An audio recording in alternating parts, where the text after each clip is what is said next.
Então,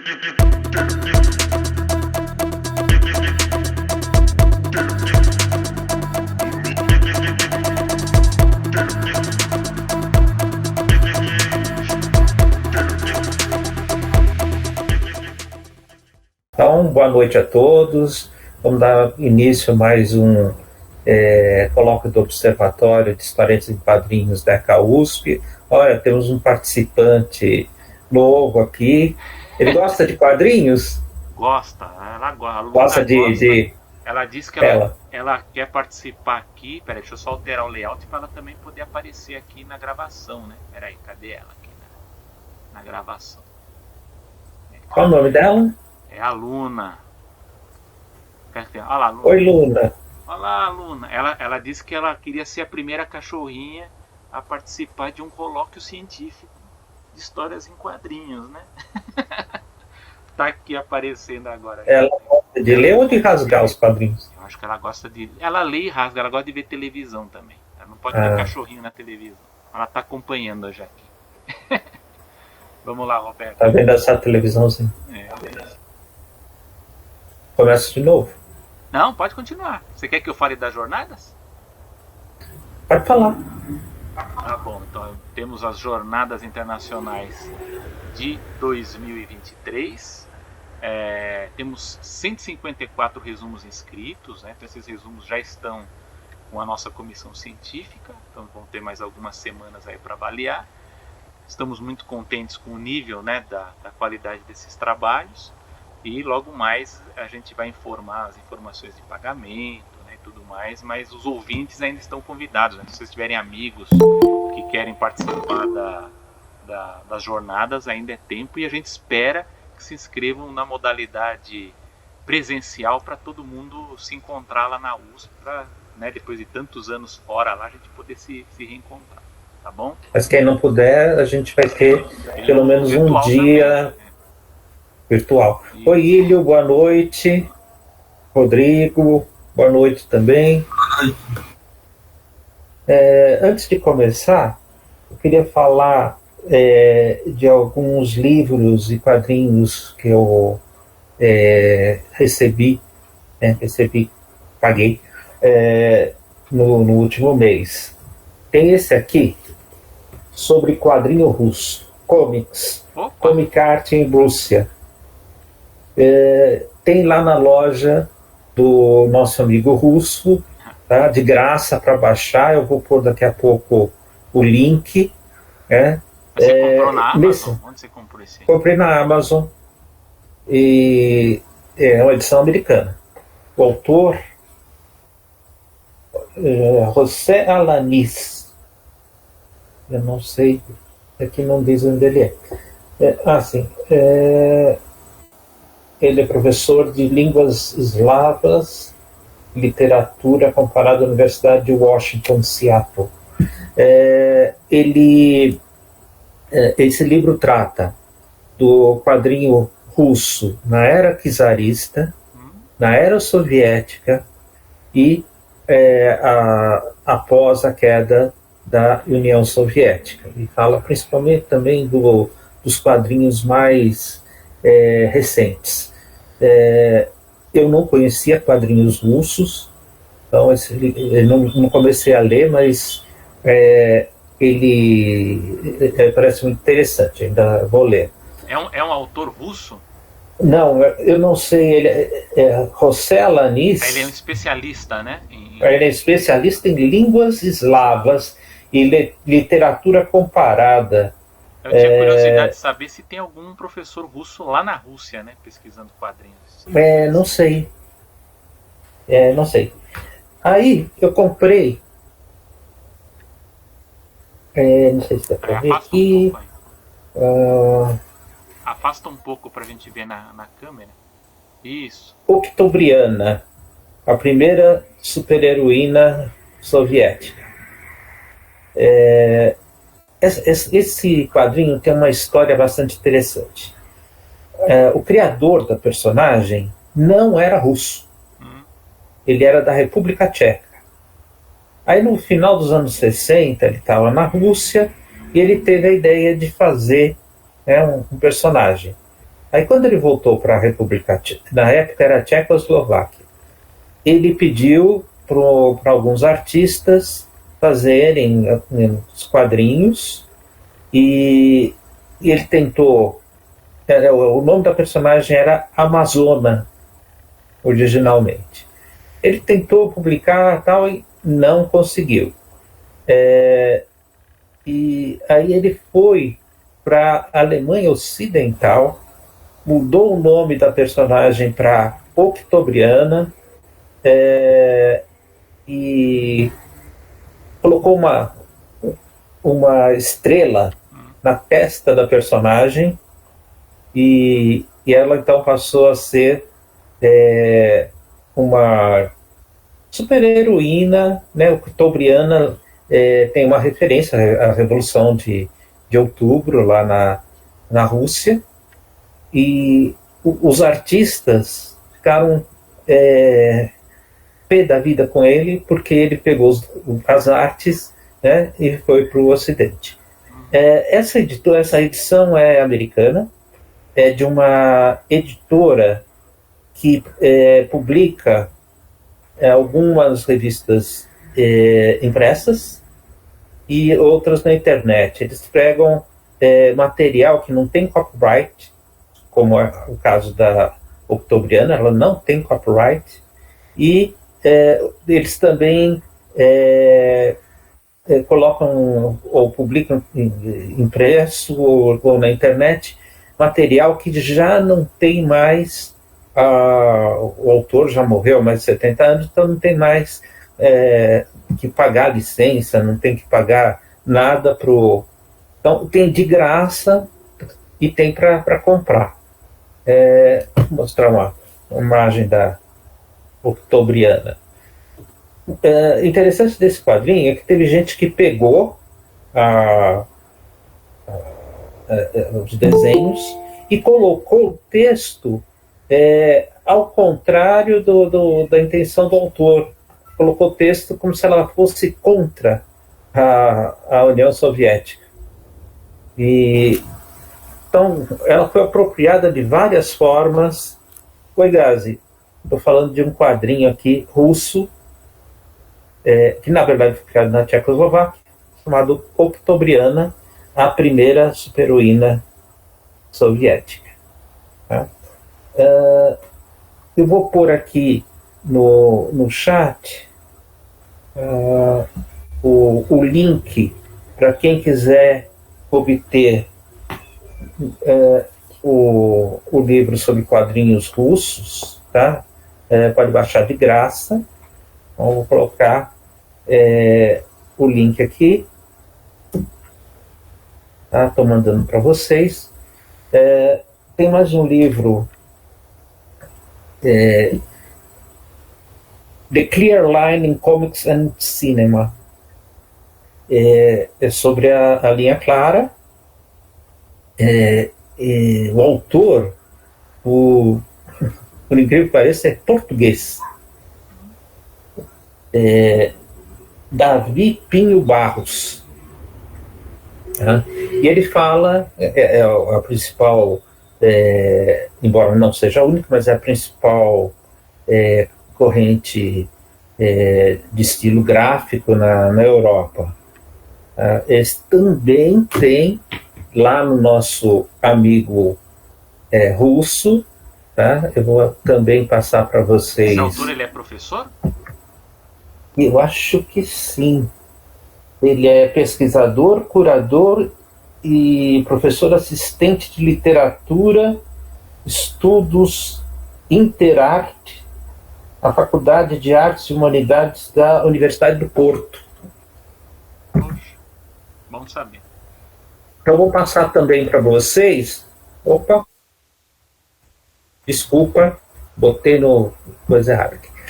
Vou passar para vocês também o link para baixar gratuitamente, se alguém que tiver interesse, desse livro da Linha Clara.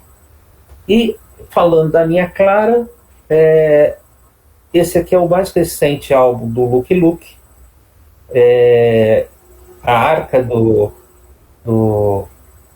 Não, a Octobriana não saiu do Brasil, guys.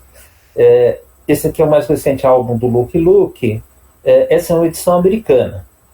A edição francesa custou quádruplo disso aqui. Então, esses autores são novos, né? Que nem os do Asterix, assim, são nova geração. Exatamente. Né? É o Akide que faz o roteiro, e no caso dessa edição é Jul, J-U-L, tá? E chama A Arca do Rantanplan. No Brasil e na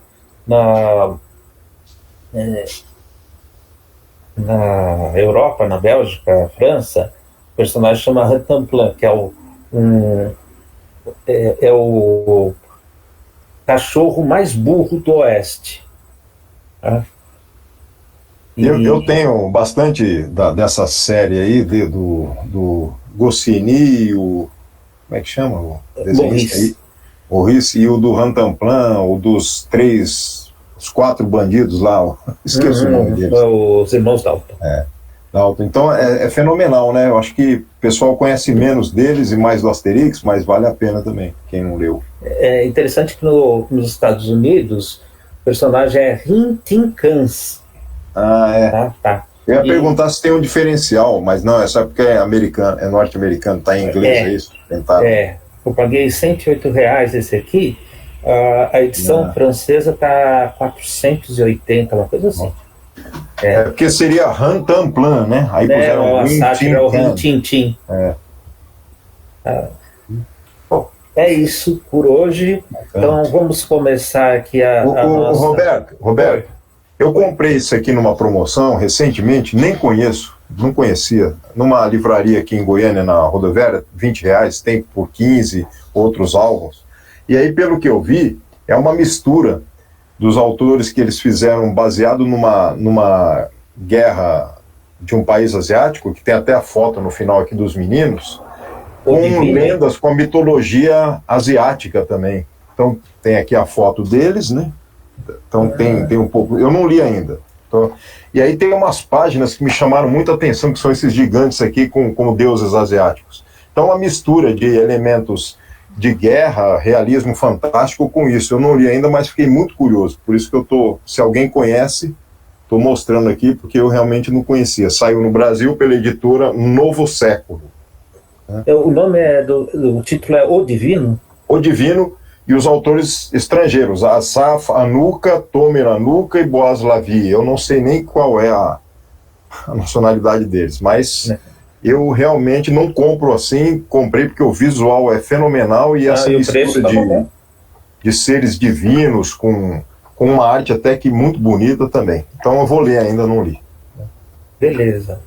Mas alguém tem alguma coisa para apresentar? Algum gibi, um livro? Então vamos dar... Então, agora, no finalzinho de maio, tem um evento que é aquele que eu falei na reunião passada, que o Valdomiro me mandou, sobre quadrinhos poéticos, que é realizado pela França com a Espanha, vai ser na França, e nós apresentamos, eu, Edgar Franco e Henrique Magalhães, um resumo sobre HQ fantástico, poética brasileira. Eles gostaram do resumo, e agora só falta a gente montar o PowerPoint e, no dia 26, apresentar. Inclusive, esboçaram que um de nós podia ir, mas aí, sob certas condições, perguntaram se a gente estava na Europa. Eu falei, Brasil, aí, então ficamos online mesmo. Mas foi legal, vai ser legal, eu acho. Passa o link pra gente depois. Eles não mandaram ainda, mas eu tenho só os PDFs, assim, tanto em espanhol como em francês, que foi o Valdomiro que mandou. Do evento, né? Vou esperar eles mandarem e eu envio, sim. Manda pro Selby que depois ele disponibiliza para todos. Tá. Beleza, então. Então, vamos dar início às apresentações de hoje. Vamos começar com a Isabela Vieira, que vai apresentar a sua dissertação de mestrado. Então, boa noite, formalmente agora. Meu nome é Isabela, eu desenvolvi minha pesquisa de mestrado na Universidade Federal de São Paulo.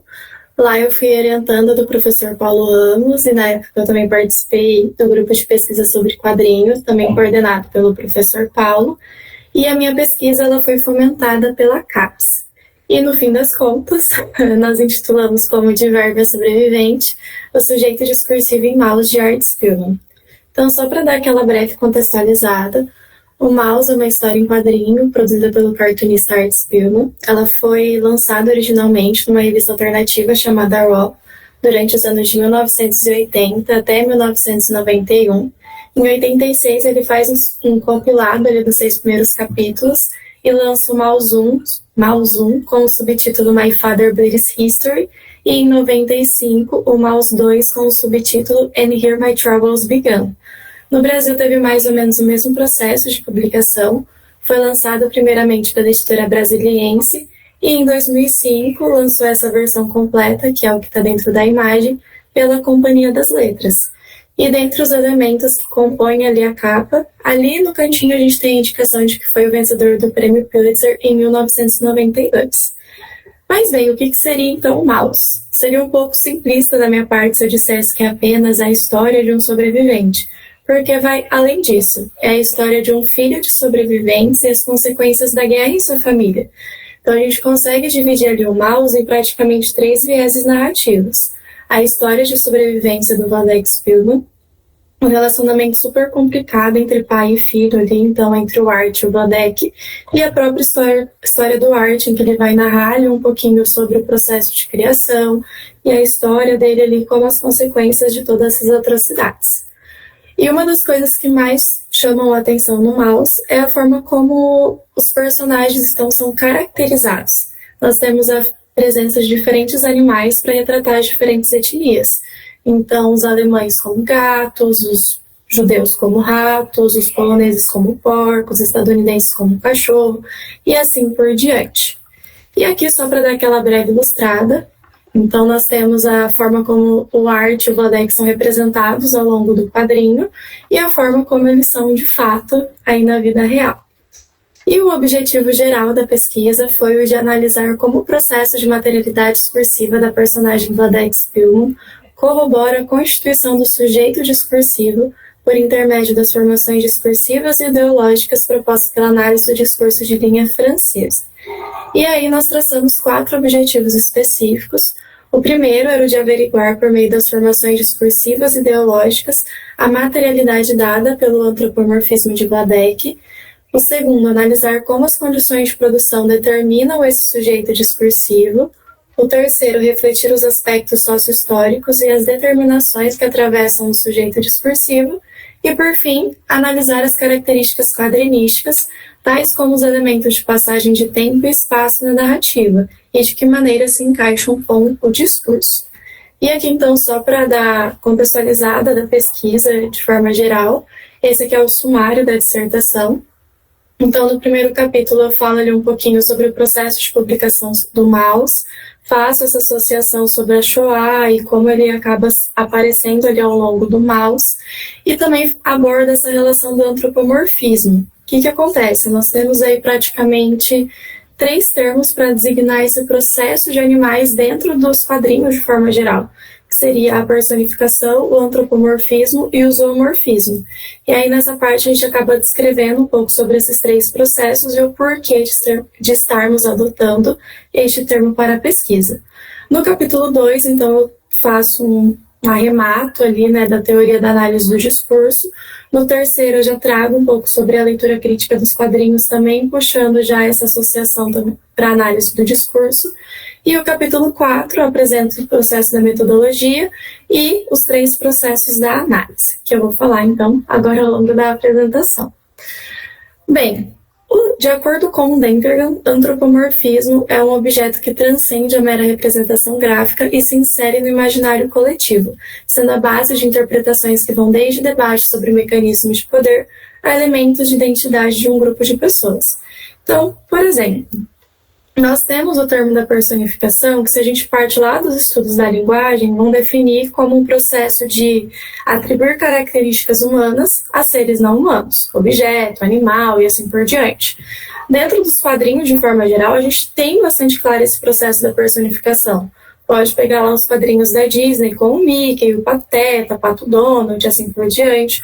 ou os quadrinhos lá do Crazy Cat, que também já tinha esses traços ali humanos dentro dos personagens, bem como dentro do Snoopy e assim por diante. Só que dentro do Mouse, nós não temos um animal com características humanas. É um processo contrário. Eu tenho um ser humano que foi representado com um animal, mas ele não se comporta também de forma animalesca. Ele continua ali tendo traços humanos. Então, nós identificamos que dentro do quadrinho ele perpassa por esse processo do antropomorfismo, porque a representação dos animais, ela se trata justamente para trazer essa identidade. Então, por isso que nós temos os gatos ali para representar os alemães, os ratos para representar os judeus e assim por diante. E, consequentemente, vai trazer ali o que o Denterberg já traz como esse mecanismo de poder.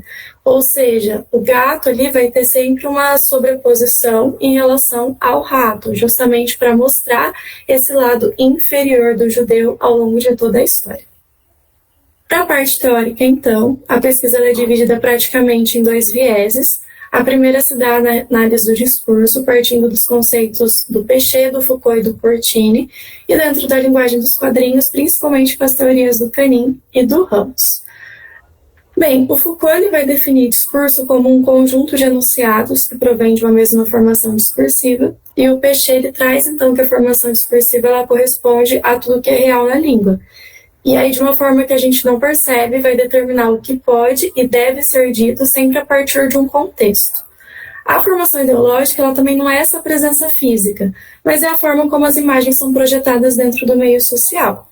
Então, para ficar um pouco mais fácil, né, de visualizar essa questão, vamos pensar lá nas manifestações de 2016, em que nós tínhamos pessoas vestidas de verde e amarelo, pessoas vestidas de vermelho. Mesmo sem a pessoa falar qualquer coisa ou ter essa associação, a partir do momento que eu vi uma pessoa vestida de verde e amarelo, especificamente com a camiseta da seleção, automaticamente essa pessoa era agrupada nessa bolha da direita. Uma pessoa vestida de vermelha, por outro lado, era já associada com esse pensamento e as formações discursivas da esquerda.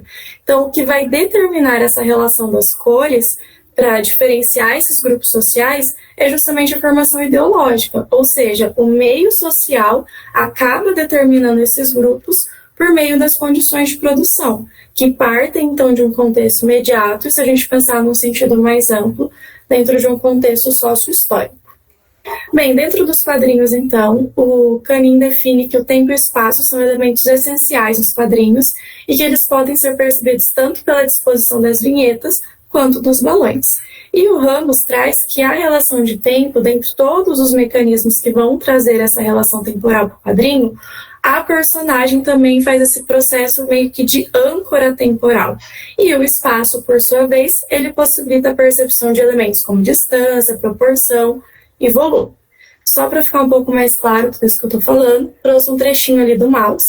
E nesse trecho em específico, nós temos praticamente 3 temporalidades. Um passado anterior ainda e, de fato, o presente. Se a gente observa ali a primeira e a segunda vinheta, nós vemos o Vladek de terno, bem escuro, com chapéu. E na quarta e quinta vinheta, por outro lado, ele já aparece de óculos, com uma outra roupa, sentado ali numa poltrona, mesmo que menorzinho ali no cantinho da terceira vinheta, a gente vê a presença do arte. Então, tudo isso vai fazer esse processo da ancoragem temporal e vai determinar, então, quando é o passado na narrativa e quando nós temos o presente. Por sua vez, ali dentro da terceira vinheta, nós percebemos que é um passado anterior ao passado já mencionado por conta do cenário que está sendo construído e também pelo vestimento das personagens. Então, nós vemos ali alguns judeus ajoelhados e diversos corpos já espalhados ali pelo chão, diversos alemães com armas apontadas na cabeça daquele judeu, que é realmente a presença ali do relato do Vladek. Então, ali dentro dessa terceira vinheta, a gente já percebe que se trata do contexto da guerra por conta da forma como os personagens estão vestidos e pela posição deles. E uma coisa que já é interessante da gente estar observando é a forma como os personagens estão dispostos. Então, nós temos ali a caracterização do gato, que seria a figura do alemão, muito maior em relação ao rato, justamente para demonstrar que dentro desse contexto os judeus já são seres insignificantes e que agora quem está começando a imperar ali dentro do contexto é de fato os alemães. Bem, então, assim como eu tinha apresentado lá no comecinho, o Maus a gente acabou dividindo ele em 3 vieses narrativos: a história de sobrevivência, o relacionamento familiar, né, entre o Art e o Vladek, e a própria história do Art. Como o nosso objetivo era analisar o Vladek em específico, para fins metodológicos, a gente acabou descartando todas as páginas que falavam ali sobre a história do Art. Então, eu fiz literalmente o processo de ficar contando páginas e separar ali o processo dos vieses narrativos. Então, dentro do Maus 1, a gente identificou no primeiro viés narrativo 98 páginas e do segundo 34, e dentro do Maus 2, 69 e 35 páginas ali no segundo viés, totalizando então 167 páginas e 69, o que também torna-se completamente inviável de estar fazendo uma análise de todas essas páginas em 2 anos. Então, nós precisamos partir por um segundo recorte. E aí, voltamos um pouco para a teoria da análise do discurso, em que o Péchet trabalha com essa ideia do enunciado de base. Então, nesse trecho específico do Maus, ele já está dentro do campo de concentração e ele já tinha recebido aquele número, né, que as pessoas tinham aquela marcação ao entrar dentro do campo de concentração. E numa conversa é falado que esses números dele, né, a marcaçãozinha, dava a soma do número 18, que dentro da crença hebraica, então, significava a vida, como se ele fosse, de fato, sobreviver àquelas atrocidades. E isso realmente acontece ali ao longo do quadrinho. Então, partindo desse pressuposto, nós temos esse primeiro enunciado de base, a questão da sobrevivência. Só que o número 18 também se trata de um símbolo nazista, em que o número 1 se refere à letra A e o número 8 se refere à letra H, formando então as iniciais de Adolf Hitler. E aí nós temos esses 2 pré-construídos. O pré-construído é essa verdade que não pode ser questionada por conta da sua historicidade. Então, assim como a gente tinha falado lá das cores, do verde, amarelo e do vermelho, é uma verdade que a gente não consegue mais questionar, porque a história demarcou que o verde e amarelo é direita e o vermelho é esquerda. Então, esses 2 pré-conceitos que a gente identificou dentro desse enunciado de base é a questão da sobrevivência e o próprio símbolo nazista. E aí nós selecionamos 6 trechos de cada um desses vieses, partindo desses 2 enunciados. E dentro desses 2 enunciados, dentro desses 12 trechos, nós encontramos um discurso semelhante, que é essa parte, então, da sobrevivência. A partir desse discurso em comum, nós dividimos ele em outros 2 tipos de discurso. O primeiro, que seria essa formação discursiva voltada, então, para o genocídio, e o segundo, essa formação discursiva familiar. E cada um, por sua vez, perpassa, então, um viés narrativo. O do genocídio, a parte da história de sobrevivência do Vladek, e o outro, no momento pós-guerra, quando ele está ali se relacionando de fato com o Art. A partir, então, de cada formação discursiva, de cada viés narrativo, nós analisamos aquela construção de tempo e espaço que, por sua vez, formou essa materialidade discursiva, ou seja, quando eu pego o processo discursivo e trago ele de forma mais palpável, como a relação da política, da religião, da família e assim por diante, que por sua vez vai chegar nesse processo do antropomorfismo que a gente já mencionou e por fim vai definir então esse sujeito discursivo na personagem. Para isso nós tivemos 4 categorias de análise: o pré-construído, que assim como eu mencionei é essa verdade inquestionável, dada a historicidade; a memória discursiva, que é esse jogo entre o passado e a atualidade; a relação de força, o Foucault mostra pra gente que é a forma como a sociedade acaba sendo movimentada. Ou seja, sempre vai haver uma figura de dominador e os seus dominados.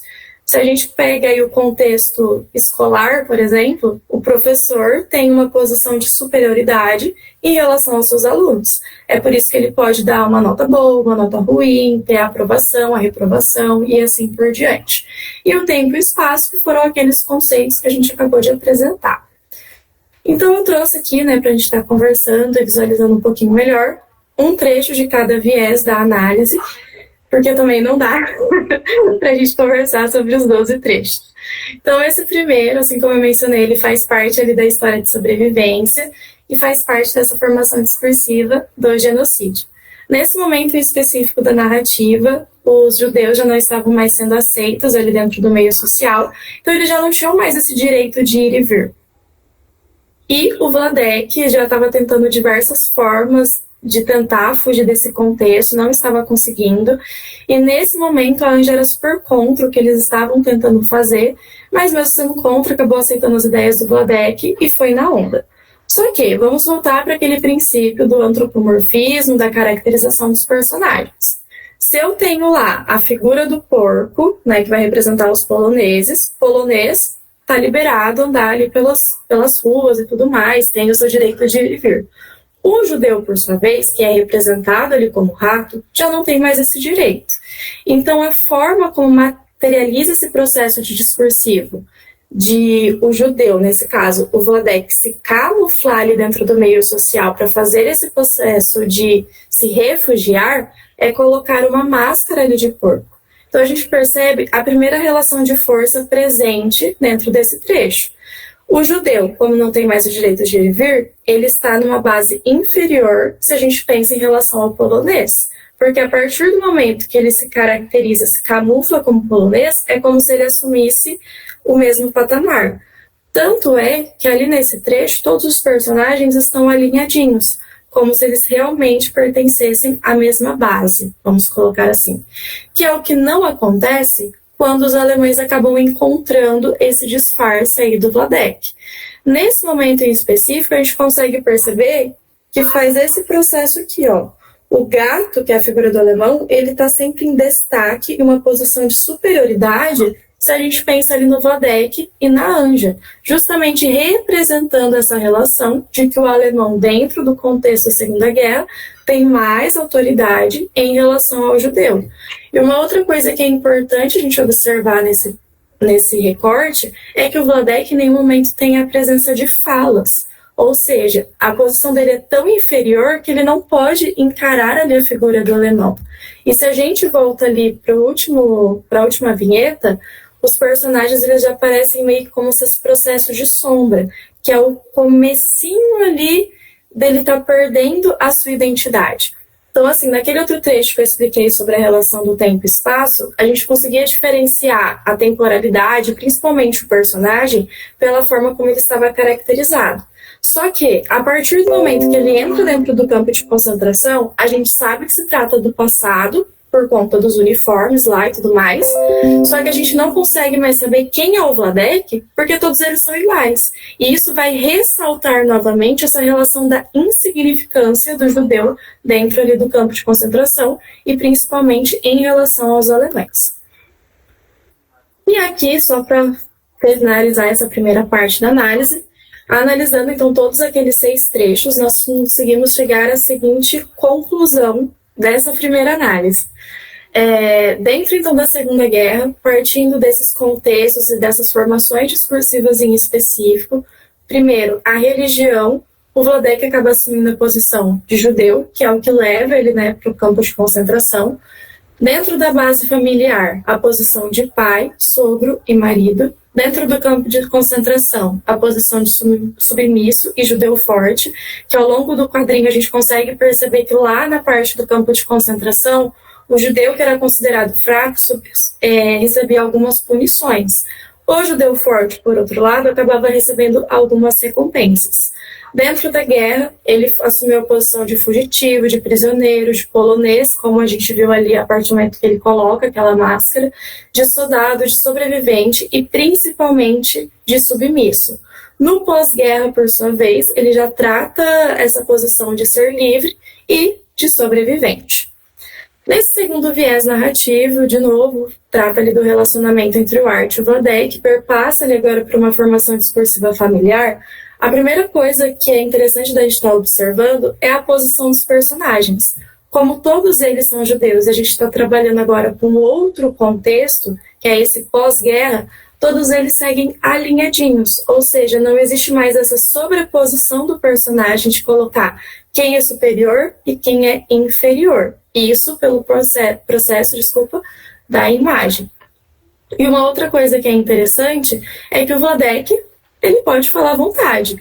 Principalmente nesse trecho aqui em destaque, ele está cometendo alguns enunciados preconceituosos, porque anteriormente o Art e a François acabaram dando carona para um negro e o Vladek fica extremamente bravo e desconfortável, e assim que o negro sai, ele começa a checar para ver se tinha sumido alguma coisa e tudo mais. E a François fica irritada e inconformada porque como o Vladek, alguém que foi condenado ali, passou por todo aquele processo de tortura, né, vamos colocar dentro dos campos de concentração, pode reproduzir esse processo discursivo. Só que ela não enfrenta diretamente o Vladek, nem o Art enfrenta diretamente o Vladek, por conta das posições familiares.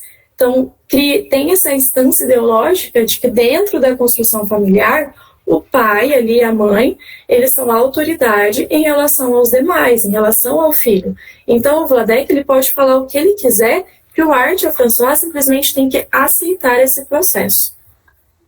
E aí, ao longo daqueles outros 6 trechos, partindo ali do processo da religião, ele continua com a mesma posição de sujeito, o de judeu, dentro ali da guerra, a de sobrevivente, de ladrão e de livre, assume também, de uma certa forma, a partir do preconceito, essa posição de racista. Dentro do familiar, ele tem as posições de pai, marido, viúvo, sobrevivente, mesquinho e egoísta. E por fim, então, separando ali os 2 vieses, nós percebemos que dentro da primeira formação discursiva, a posição, a forma como os personagens são construídos é extremamente fundamental para falar sobre essas relações de poder presente ali dentro da HQ. Então, dentro de toda a formação discursiva do genocídio, os personagens que são caracterizados ali como ratos, especificamente o Vladek, que é o nosso foco, ele aparece sempre menor em relação aos outros personagens, principalmente quando nós temos ali a representação do alemão. Já dentro da formação discursiva familiar, como eu disse, por todos serem judeus, eles seguem ali a mesma linha. Sendo assim, a materialidade discursiva ela acaba sendo a peça-chave para construir e determinar esses dizeres de Vladek. Então, a ausência da fala dele se dá por conta dessa materialidade discursiva e a presença da fala dele também se dá por conta da materialidade discursiva.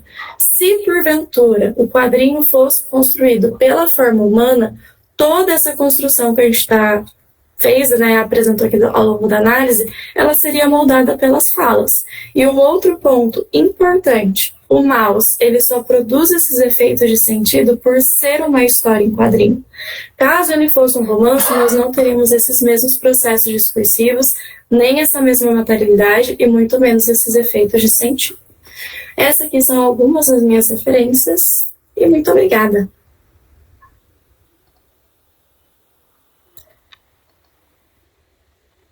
Parabéns, Isabela. Muito bom trabalho. Obrigada.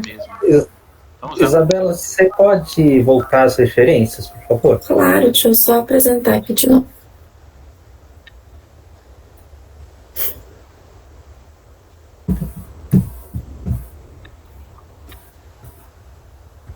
Opa. Aí. É que são só algumas, que se eu colocasse todas não ia dar. Tem uma teórica americana chamada Hilary Schutt. Ela fez junto com o Art Spiegelman uma leitura do mouse, chama MetaMouse. Eu comprei ele. Eu só não terminei de ler ainda. E essa autora tem um livro chamado Why Comics? Por que quadrinhos? E um dos capítulos que ela escreve desse livro, todos os capítulos são ela, não tem outros autores. Num dos capítulos, ela trata justamente do mouse. E ela tem... vale a pena, deixa eu ver se tem aqui no nosso amigo russo. Se tiver, eu já te passo o link da... Deixa eu ver.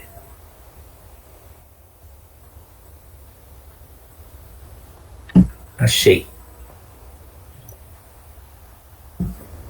O título é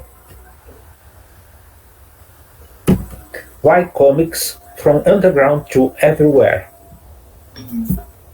E aí eu vou colocar aqui no chat. E eu vou colocar o link.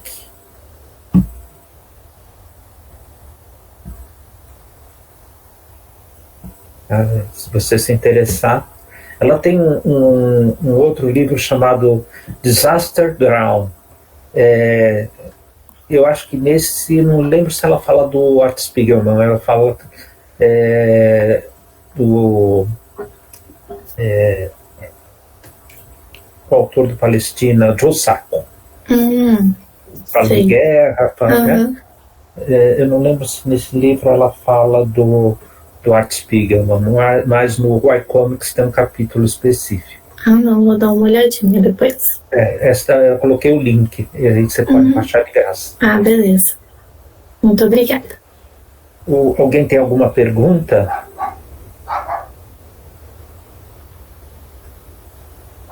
Eu achei bastante interessante o que você fez dessa questão do antropomorfismo. Em vez de ser um animal com características humanas, são humanos com características animais. Eu achei isso muito bom, essa inversão, que normalmente se pega um animal, e ele ganha até roupas humanas, né? E age como ser humano, anda, e tem uma casa, né? E você inverte isso colocando o ser humano caracterizado como animal. Essa questão também da hierarquia, da diagonal, né? Do superior, que é o nazista, sobre o judeu, que era considerado nada, né? Um ser inferior, e da reta, mostrando que estão os três personagens no mesmo patamar. Na época, a Françoise Molly, a mulher do Art Spiegelman, ainda não era judia. Depois ela se converteu, quando eles se casaram, eles ficaram anos juntos, depois de se casaram, ela se converteu ao judaísmo. E ela, como francesa, foi retratada como coelho.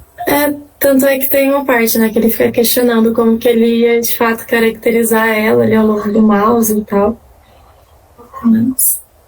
E os poloneses são retratados como porcos, né? Sim. Os judeus têm uma mágoa em relação aos poloneses, porque os poloneses entregavam os judeus para os nazistas. Nem todos, né? A gente teve polonês que abrigou os judeus, protegendo eles dos nazistas. Sim. Tem...